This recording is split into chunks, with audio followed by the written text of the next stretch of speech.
감사를 할 수 있는 사람이 누군가. 이게 오늘 설교 제목입니다. 진짜 감사를 할 수 있는 사람. 그러니까 2010년, 16년도가 이렇게 지나갔잖아요. 근데 뭐 세월이 요수 같다, 이렇게 막 화살처럼 쑥 지나갔다, 이런 말을 어른들이 하는데 2016년이라는 게 저한테 좀 익숙하지 않아요. 벌써 16년이야? 제가 대학을 간 데는 89학번인데 지금도 내가 89학번 어디가 몇 학번이에요? 그러면 내가 89학번입니다. 그러면 내가 지금 89년도로 사는 것 같은 착각을 해요. 근데 이게 89년도가 벌써 그 뭐 30년 전 이야기잖아요. 그렇죠? 올해도 이렇게 6개월이 쑥 가버렸어요. 그러니까 이제 전반전이 딱 끝나고 이제 후반전 이렇게 들어가는데 스포츠 경기 중에 전반전 있고 후반전 있는 그런 경기가 있어요. 대표적인 게 축구. 지금 뭐 UEFA인가? 뭐 그런 거예요. 아니요. 지금 그런 거 하는데 전반전이 딱 끝나고 이제 후반전이 시작하면 해야 될 게 딱 하나 있어요. 쫓아서 전반전에 잘한 것은 후반전에 더 잘하고 전반전에 부족한 것은 보완해서 달려가자. 보완해서 달려가자. 이게 하프타임 후반전을 하는 거예요. 전반전 6개월 동안에 못해서 그러면 후반전에 야 이거 바꿔서 잘해야지. 전반전에 잘한 것이 있어. 그러면 좀 더 잘해야지. 그리고 하프타임 때 감독들이 지시하게 코치가 이렇게 해요. 그게 이제 오늘 7월 첫째 주 이번 주부터 이렇게 시작되는 거예요. 우리가 그래도 감사한 것은 이 1년 동안에 감사의 절기를 2번 주셨어요. 맥주 감사주일, 추수 감사주일. 그래서 맥주 감사주일을 돼서 하나님께서 이 지난 6개월 동안 베풀어 주신 것이 뭔가 생각하면서 감사할 수 있는 그런 시간을 갖는 거예요. 이게 맥주 감사주일은 이스라엘 백성들이 제일 먼저 씨를 뿌리고 파종하여 얻은 보리를 하나님 앞에 첫 것을 드리는 거예요. 그래가지고 하나님이 우리에게 이렇게 농사를 거두게 하셨습니다. 해가지고 맥주 감사주일을 하는데 6월절이 지나고 7주 지나서 7주 지나서 77절이라고 얘기하고 또 지금도 우리가 부활주일이 지나서 7주 지나서 오늘 이렇게 맥주 감사절에서 성령 강림주일로 오순절로 이렇게 지키는 의미가 아주 깊은 거예요. 그런데 여러분 생각할 때 나는 맨날 생각해도 감사하고 자다가 일어나도 감사하고 뒤로 넘어져도 감사하고 맨날 입에서 감사합니다 하는 사람이 몇 명이나 있어요. 그게 진짜 전 목사인데요. 제가 살아가면서 감사합니다 하는 것보다 좀 마음에 불평하고 이렇게 하는 것이 너무 많은 거예요. 오늘 이 본문에 이런 얘기죠. 어떤 얘기냐면 10명의 문둥병자가 예수님으로 오면서 다 고침을 받았어요. 근데 10명의 문둥병자가 다 고침을 받았는데 돌아오면서 한 명만 예수님 앞에 가서 나 고쳐주셨군요 하고 그 앞에 나와가지고 감사하는 거예요. 근데 예수님이 그걸 보고 9명도 당연히 문둥병이 나았을 텐데 어디 갔어? 하는 거예요. 오늘 혹시 빠진 분 어디 갔어? 할지도 모르겠어요. 너 어디 갔어요? 한 사람만 갔죠. 그러니까 10명 중에 한 명이면 10분의 1밖에 안 되는데 많은 숫자 아니잖아요. 문둥병이 나왔는데 저는 우리가 살아가면서 저도 그렇고 여러분도 그렇고 감사하다 쉬운 게 아니에요. 또 오늘 제목을 그냥 감사가 아니라 진짜 감사할 수 있는 사람이 누군가 하는 거예요. 오늘 여러분 중 혹시 나는 그냥 입만 벌리면 감사가 툭툭 튀어나옵니다. 감사가 너무 쉽습니다 하는 손 들어보세요. 주일학교 시간에 한 명이 딱 손을 들었어요. 난 감사가 나온다. 그래서 장원아 얘기해봐 그랬더니 내면서 아니에요. 그 손든 게 아니었어요. 이게 감사가. 근데 저도 감사가 어려운데 한영화 전사님도 좀 어려운 내용입니다. 그 중국에다가 나와야 되는데 한영화 전사님이 뭐가 이렇게 감사가 어려운 걸까 이렇게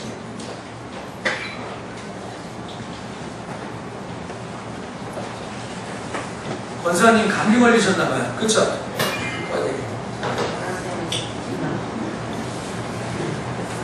제가 집을 하나 사게 되었는데요. 정년퇴직도 얼마 남지 않았고 해서 노후도 생각할 겸 아파트 한 채를 사게 되었어요. 가격도 좀 괜찮고 마음에 들어서 하나님께 기도해보지도 않고 그냥 마음에 들어서 확 질러버렸어요. 그래서 계약을 하게 되었는데요.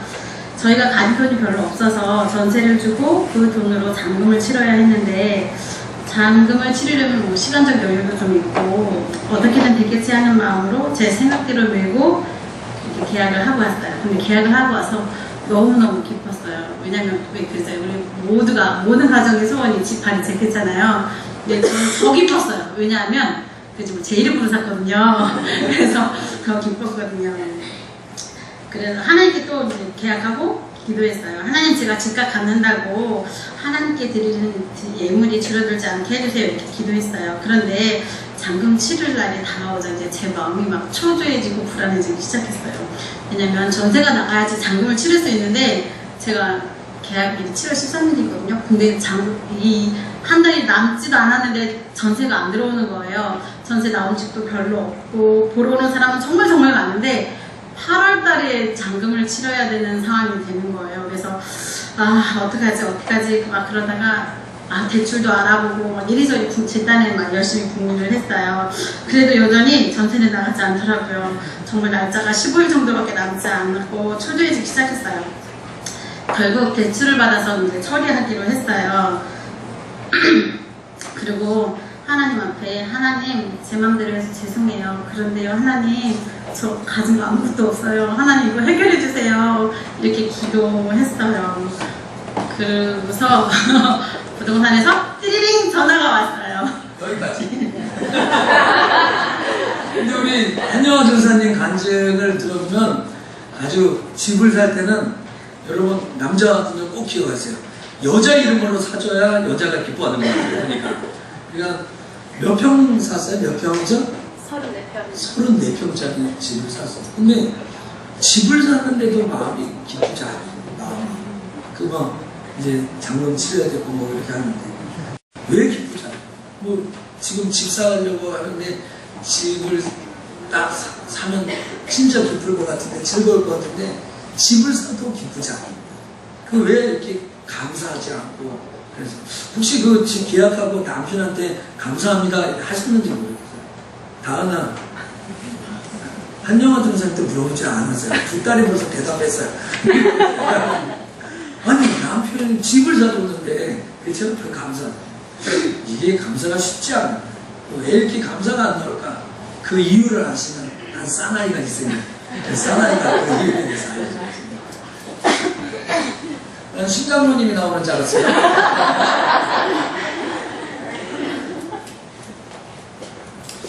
왜 감사가 이렇게 쉽지 않을까, 그런 생각을 저도 많이 합니다. 근데 오늘 본문 말씀을 통해서 우리가 정말 감사할 수밖에 없는 이 10명의 문둥병자를 보면서 좀 깨달았으면 좋겠다라는 생각이 있습니다. 오늘 말씀에 보면 정말 감사해야 할 10명의 문둥병자가 있습니다. 예수님께서 사마리아와 갈릴리 사이 지나가시면서 한 마을에 들어가시는데, 거기에 멀리 서서 예수님을 쳐다보면서 외치는 사람이 있었어요. 우리를 불쌍히 여겨 주옵소서 라고 외치는 사람들이 있었어요. 그들은 문둥병자였어요. 이 문둥병자는 구약시대 때부터 꾸준히 부정된 병이다 라고 해서 이 마을에 절대 들어갈 수 없는 병이었고, 또 사람들 앞에서도 가까이 할 수 없는 병이었어요. 그러니까 이들이 예수님께도 가까이 가지 못하고 멀리 감치 서서 예수님, 나를 불쌍히 여겨주소서 이렇게 외쳤던 거예요. 우리 구약 레위기 13장 45절 46절에 보면, 나병 환자는 옷을 찢고 머리를 풀며 윗 입술을 가리고 외치기를 부정하다 부정하다 할 것이요, 병 있는 날 동안에는 늘 부정할 것이라. 그가 부정한즉 혼자 살되 진영 밖에서 살지니라 라는 말씀이 있습니다. 그러니까 지나가는 사람이, 혹시 나를 보는 사람이 있으면 그들은 항상 입을 가리고 나는 부정하다 부정하다 외쳐야 되는 거였어요. 그리고 마을 안에서 살 수가 없어서 마을 밖에 홀로 외로이 살아야 되는 거였어요. 또 민수기 5장 2절에 보면 이스라엘 자손에게 명하여 모든 나병 환자와 유출증이 있는 자와 주검으로 부정하게 된 자를 다 진영 밖으로 내보내되. 그러니까 마을에서 쫓아내라는 거예요. 마을에서 쫓아내라는 거예요. 그들이 만약에 이것을 어기고 마을 안으로 들어갔다 그러면 돌로 맞아 죽는 거예요. 그러니 그들은 그 마을에 자기 가족들이 있음에도 불구하고 볼 수 없었어요. 마치 짐승과 같이 살았어요. 먹을 것을 구하러 들로 산으로 돌아다녀야 되며 그들에게 이 문둥병이라는 병은 아주 죽음과 같은 병이었어요. 그런데 그들에게 어느 날 예수님께서 나타나죠. 두루 돌아다니시면서 병든 자와 가난한 자와 약한 자들을 고치신다는 예수님께서 바로 눈앞에 나타나신 거예요. 그러니까 그들이 멀리 서서 외칩니다. 예수님, 나를 불쌍히 여겨주세요. 나를 불쌍히 여겨주세요. 그런데 마침 예수님께서 그들을 보십니다. 그리고 하시는 말씀이 너희가 제사장에게 가서 그 몸을 보여라. 제사장에게 몸을 보인다는 것은 그 시대에 문둥병이 나은 사람이 그 제사장에게 당신은 문둥병이 나았습니다 라는 확인을 받기 위해서 가는 거예요. 근데 그들은 아직 문둥병이 낫지도 않았는데 제사장에게 가서 몸을 보이라 라는 그 예수님의 말씀은 어떤 의미겠어요? 너의 병을 낫게 해주겠다. 이 문둥병자들이 기대에 부푼 마음을 가지고 제사장들에게 갑니다. 근데 가는 도중에 그들이 깨달아요. 자신의 몸이 나았다는 걸 깨달아요. 너무 기쁘죠. 너무 기쁘죠. 이거보다 더 기쁜 일이 없을 거예요. 그들에게. 그런데 문제는 그들 가운데 예수님 앞에 돌아온 사람은 한 명이었다. 한 문둥병자가 그 몸이 다 나은 것을 보고 하나님, 나의 몸 낫게 해주신 것 감사합니다 라면서 하나님께 영광을 돌리고 예수님 앞에 나와 엎드려 살해한 사람이 딱 한 문둥병자였다. 그러면 나머지 9명은 어디 갔을까요? 그들에게 죽음과 같았던 그 문둥병, 그것이 그들에게 사라졌는데 왜 그들은 아무도 감사하지 못하고 단 한 명만이 감사했을까요? 감사가 그렇게 쉽지 않다. 예수님께서도 물어보십니다. 10사람이 다 깨끗함을 받지 않았느냐? 그런데 어찌 그 9은 다 어디 갔느냐? 라고 물어보십니다. 왜 그들이 감사하지 못했을까요? 그들은 그 제사장에게 가서 몸을 보이라 했던 그분이 누군지 정확하게 몰랐기 때문입니다. 제사장에게 가서 너희 몸을 보여라 라고 말한 그분이 누군지 몰랐기 때문입니다. 이 문둥병이라는 것은 이 피부가 되게 무감각해지는 병이에요. 썩는데, 피부가 썩는데 코가 떨어져 나가고 어느 날 걷다 보니까 발가락이 없어지고 손가락이 잘려 나가는데도 불구하고 감각이 없어서 그것이 없어진지 모르는 병이에요. 그러니까 그들은 전혀 무감각한 상태의 몸이었습니다. 그런데 그 몸뿐만 아니라 어쩌면 그들은 영적으로도 무감각하지 않았나 라는 생각을 합니다. 내가 당장에 내 눈앞에 문제가 생겼는데 그게 해결되니까 그 해결된 그것 때문에 기뻐서 정작 그 문제를 해결하신 분을 보지 못하는 거예요. 어쩌면 이거는 자신의 문제를 해결해 주신 예수님이 누구인지 이 문둥병자 한 명 빼고는 아무도 몰랐다는 거예요. 그 예수님이 누구인지. 어쩌면 우리도 이런 문둥병자, 영적인 문둥병자여서 우리에게 모든 문제를 해결해 주시는 분이 누군지, 그리고 우리에게 축복을 주시고 우리에게 영원한 소망과 기쁨과 생명을 주시는 분이 누군지 우리가 모르고 살아갈지도 모릅니다. 아니, 혹은 어쩌면 우리가 엉뚱한 것에 감사하고 잘못된 것에 감사하고 있는 걸지도 모릅니다.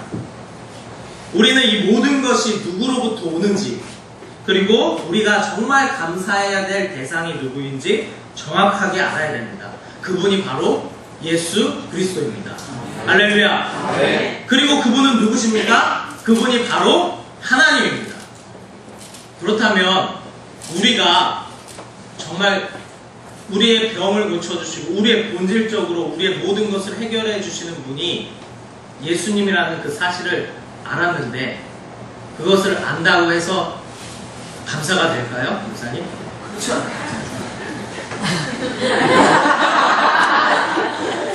오늘 설교 구성은 제가 했어요. 제가 설교 준비 안 한 게 아닙니다. 그래서 우리가 설교 회의를 했어요. 첫 번째 대제는 한강사님 한다. 두 번째 대제는 김강사님 한다. 세 번째는 제가 한다. 그래서 설교 회의를 했습니다. 그래서 주일학교 아이들도 있고 SMC도 있고 어른도 있으니까 그렇게 설교를 하기 위해서 했습니다. 근데 이제 오늘 진짜 감사한데 한영화 전사님이 집을 샀잖아요.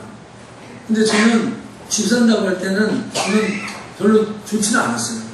왜냐면 교회가 좀 멀리 있다는데 예를 들어 손장로님이 제주도에다가 집 한 3채 산다고 그러면 별로 좋아하겠어요. 제가 그냥 1년에 몇 번 간다고? 안 좋아요.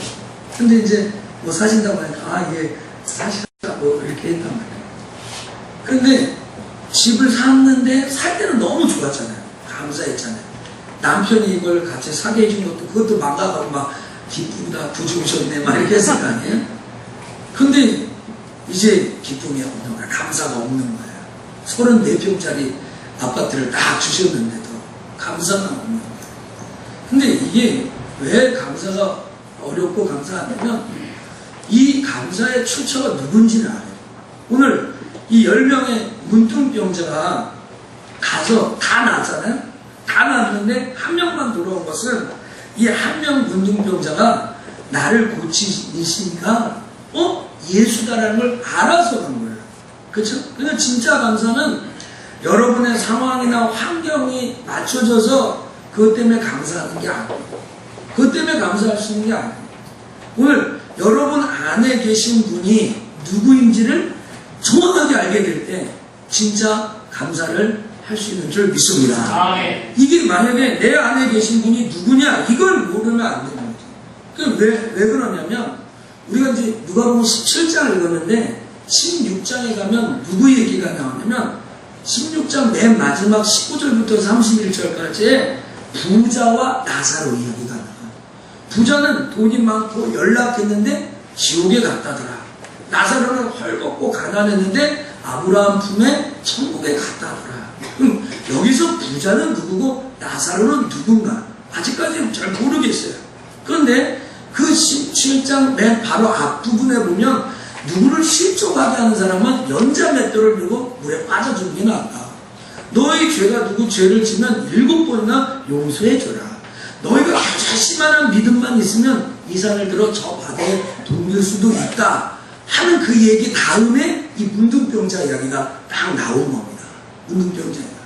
그리고 이 문둥병자 이야기가 딱 나와서 10명이 고침받았는데 9명은 가고 1명만 왔다라는 이 이야기 다음에 나오는 이야기가 키포인트입니다. 지금까지 부자 나사로부터 여기까지 누구를 가리켜 계속 이야기하는지 딱 나와요. 그럼 뭐가 되면 바리새인이 물어봅니다. 뭐라고? 바리새인이 누가복음 17장 27절에 하나님의 나라가 언제 임합니까? 어느 때 임합니까? 그러니까 예수님이 이야기합니다. 하나님의 나라가 여기 있다 저기 있다는 것이 아니라 너희 안에 하나님의 나라가 있다. 이렇게 이야기합니다.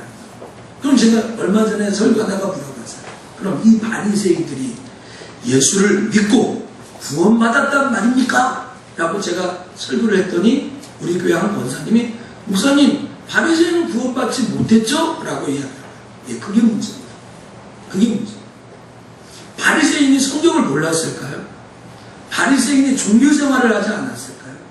오늘 이 누가복음 16장에서 쭉 가면서 이 10명의 문둥병자, 감사하지 못하는 이 문둥병자 바리새인입니다. 예수님이 내 눈 앞에 와 있는데 예수님이 바로 자기 눈 앞에 와 있는데 하나님의 나라를 알지 못합니다. 오늘도 우리가 6개월을 지나가면서 우리의 감사의 원인입니다. 여러분 예수가 하나님이신 것은 예수님이 죽고 부활하신 거 아니고서는 그가 하나님인 걸 알 수 있어요. 우리가 그분이 하나님인 것을 어디에서 배워요? 성경에서 배워요.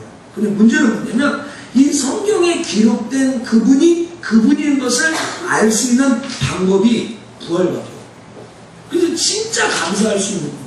여러분들 정말 이 맥주 감사주일이 그냥 감사가 아니라 정말 진짜 여러분 마음속에서 우러나오는, 솔직히 마시고, 진짜 감사를 하려는 것은 내 마음에 누가 계시냐, 내 마음속에 누가 계시냐가 정확해지면 감사가 할 수 있습니다.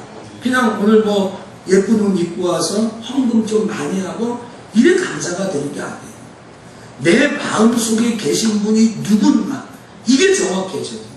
오늘 그 증거가 뭐냐면 이 10명의 문둥병자 중에 한 명이 돌아와서, 자 성경 볼까요? 14절에 보니까 보시고 가라사대 가서 제자들 너희 복을 보이라 했죠. 15절에 그 중에 하나가 자기의 난 것을 보고 큰 소리로 하나님께 영광 돌리며 돌아와, 조차합시다. 예수의 발 아래 엎드려. 예수의 발 아래 엎드려.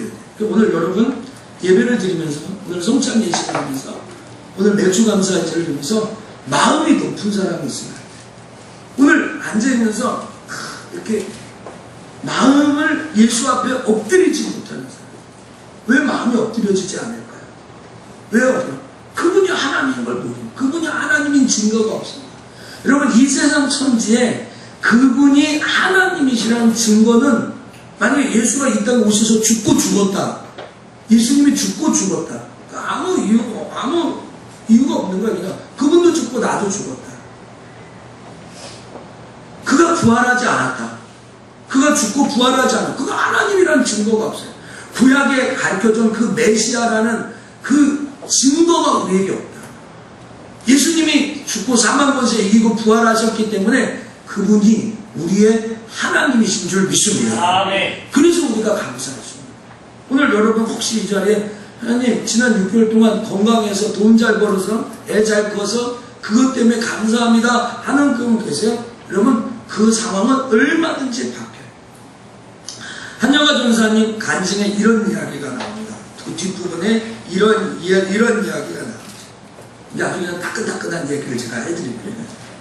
7월 이제 만기가 얼마 안 남았잖아요. 그런데 무리해가지고 34병정은 덜커덕 했는데 이게 기도도 안 해보고 전사님 말에 그냥 본인이 하고 싶었다 했단 말이에요.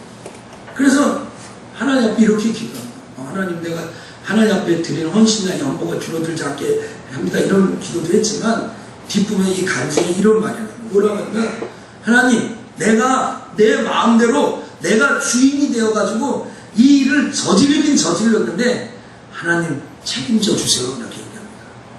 그러니까 내가 주인 되어서 내가 하고 싶어가지고 이거 저지르긴 저질렀는데 하나님 좀 책임져 주세요 라고 이야기합니다. 근데 이제 기도 중에 하나님이 책임져 주실 것 같은 응답이 왔대요. 근데 이제 응답만 하고 결과가 안 왔어요. 아직 계속 결과가 오잖아요. 근데 지금 집을 여러분 사보신 거 아시겠지만 전세가 들어가서 그 전세 가지고 부담이 없잖아요. 근데 하도 전세 가니까 대출하면 어떻게 돼요? 매월 뭐가 나가요? 이자가 나가요. 이자. 매월 이자가 생돈이지 이자가 나가게 생겼잖아요. 이렇게 하나님 어떡하면 이제 내가 내 마음대로 내가 하고 싶어가지고 주인돼서 했는데 하나님 어떡합니까? 하는 거예요. 그런데 이제 짠하고 전세가 나갔으면 좋겠는데 전세가 안 나가요. 오늘 안 나가요. 계속 안 나가요. 근데 여러분 오늘 이 맥주 감사주에 이렇게 설교하라고 그러죠. 짠 하고 나갔는데 언제 나갔냐? 어제 나갔습니다. 어제 나갔어요. 여러분에게 별 감동이 없죠. 다은이 영혼이 소원이 유리 아무 감동이 없죠. 이 똥줄 타는 사람 한 사람 있어요. 그게 어제 전세가 나간 거예요. 오늘 여러분 모든 일이 있어서 우리가 이 문둥병자가 그냥 고침받아서 온 거예요. 오늘 예수님이 죽고 부활하셔가지고 그가 내 하나님이 될 때 진짜 감사가 되죠. 오늘 혹시 여러분 오면서 기쁘죠 할렐루야 해가지고 이렇게 연봉을 갖고 오고 예배를 하고 이렇게 했는데요. 여러분의 마음속에 내 마음에 계신 분이 누군지가 정확하지 않으면 그러면 안 되는 거예요. 제가 신태석 장로님 설교한 거 들었는데 클레임을 받았어요. 일부 예배 때. 나가면서 목사님 그 얘기가 그게 아니네요. 그래가지고 제가 또 듣고 왔어요. 지금 세 번째 들었어요. 근데 제가 지난주에 세미나 가면서 장로님들 설교를 시켰는데 제일 재밌는 것은 신대적 장로님 설교가 제일 재밌어요. 그래가지고 얼마나 뻥뻥 터지는지 다음번에 하면은 2시간, 3시간 한다고 막 그런 얘기도 하시고 뻥뻥 터져요. 근데 이제 그 설교 중에 그런 말이 있어요. 우리가 지금까지 하나님 앞에 투자한 게 얼마나 많은데 지금 우리가 예수를 믿지 말라고 하면 그 투자한 것이 아까워서라도 우리는 억울해서도 믿어야 된다. 그러니까 물론 장로님 말에는 우리가 이제 수요일 날인데도 내가 손장로님인 것 같아요. 야구도 안 보고 뭐도 안 보고 이렇게 옵니다. 이런 뭐 이것이 진리인 줄 압니다. 그랬더니 밑에 있는 사람이 다 아멘하는 거예요. 근데 제가 이제 뭐 장로님이 한 본 말은 아니지만 제가 조금 목사니까 더 코멘터리를 하면 뭐냐면 오래 다녔기 때문에 우리가 투자를 많이 했기 때문에 진리가 아니라 예수가 하나님이시기 때문에 진리인 줄 믿습니다. 바로 그거거든요. 여러분이 뭐 10년을 믿었든지 20년을 믿었든지 30년을 믿었든지 앞으로 계속 예수를 붙잡고 따라가야 될 것은 그 예수가 하나님이기 때문에 그래요. 아멘이죠? 아멘. 바로 그것 때문에 그래요. 여러분이 뭐 1년 믿었든 10년 믿었든 하나님 앞에 많이 뭐 투자한 게 뭔지 모르겠는데 시간 투자하든지 뭐든지 했든 안 했든 간에 그거와 상관없이 예수가 죽고 부활하셔서 나의 하나님이 되셨기 때문에 우리가 쭉 감사하고 짜차로 쫓아갈 수 있는 거예요. 제가 영상 하나 보내주고 이제 설교를 마무리하려고 하거든요. 1부 예배 때는 못 드렸는데 2부 한번 영상 한번 봐보세요. 삶이나 환경을 보면 진짜 감사할 수가 없어요. 틀어보세요. 감사히.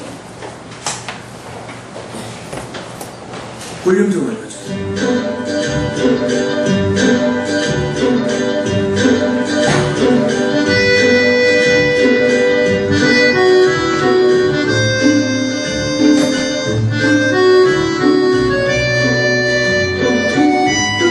It's like getting a life sentence in prison and no hope of parole. On the back of the book it says, this is the true story of a wife and mother who learned how to cope with the crippling of her husband, the death of 2 sons, and the homosexuality of a third. I mean, isn't that the pits? Who would even buy that book? But when the book first came out was when we had the long gas lines in California. You didn't have them here because you don't have the problems that we do, but you had to wait an hour.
For 4 years, I never get nervous in here.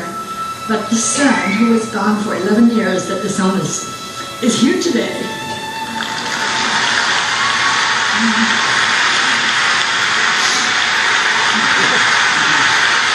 Stand up.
전사님이 두 번째 가면서 그분이 하나님인 것을 아는 것으로 감사가 나올까요? 하고 내려갔어요.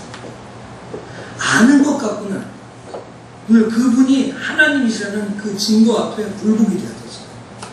여러분, 만약에 이 여자가 상황이나 환경 때문에 감사했다면 어떻게 감사할 수 있겠어요? 자기는 평생 뇌종양이죠. 남편은 식물인간 됐죠. 큰아들은 교통사로 죽었죠. 둘째 아들은 동성연애에서 집 나갔죠. 막내 아들은 베트남 전쟁에서 전사했죠. 뭘 갖고 감사해요? 근데 오늘 여러분 이 간증에 두 번이나 반복해서 나온 게 생명의 주인이신, 삶을 주관하시는 그 하나님이라고 했어요. 오늘 저와 여러분에게 진짜 감사할 수 있는 것은요, 겉모양이나 외적인 그런 것으로 감사할 수 있는 게 아니라 오늘 나의 삶의 주관자가 하나님이다. 정말 내 안에 이 전능하신 하나님이 나와 함께 하신다는 이 확신이 있을 때 정말 우리가 감사할 수 있는 사람이 되는 줄 믿습니다. 이 영상의 제목이 감사는 우리의 감사하는 마음을 모두 역전시킨다는 그런 주제로 제가 이 영상을 받았는데요. 이 영상을 만든 사람을 통해 이 영상을 받았는데요. 오늘 여러분 무엇 때문에 감사해요? 진짜 감사할 수 있는 사람은 그 원했던 집을 사고요. 오늘 우리 아마 전사님이 전세가 나간 것 때문에 감사한 게 아니에요. 하나님이 주인 되어서 이 일을 하여 감사한 거죠. 오늘 여러분이 꼭 기억하셔야 될 건 내 마음에 주님이 계신 것을 알지 못하잖아요. 뭘 해도 감사하지 못해요. 내 마음에 이 작은 한 평도 되지 않는 이 마음에 전능하신 하나님이 죽고 부활하셔서 나의 주인으로 나의 모든 문제를 해결하시기 위해서 나와 연합이 되어 함께 하신다는 이 사실, 이것을 깨달을 때 진짜 기쁜 감사를 할 수 있는 줄 믿습니다. 바로 그거죠. 그것이 우리의 감사. 오늘 우리가 그것 때문에 오늘 성찬 예식을 하고 우리가 하나님 앞에 나아가는, 이번 맥주 감사 제의를 지내면서 정말 가짜 감사가 아니라 감사한 척 하는 거죠. 감사한 척. 이 일이 있으니까, 저 일이 있습니다. 이걸 때문에, 저것 때문에 감사하는 척 하지 마시고 여러분의 안에 계신 그분 때문에 진짜 감사하는 저와 여러분 되기를 주의 이름으로 간절히 축복합니다.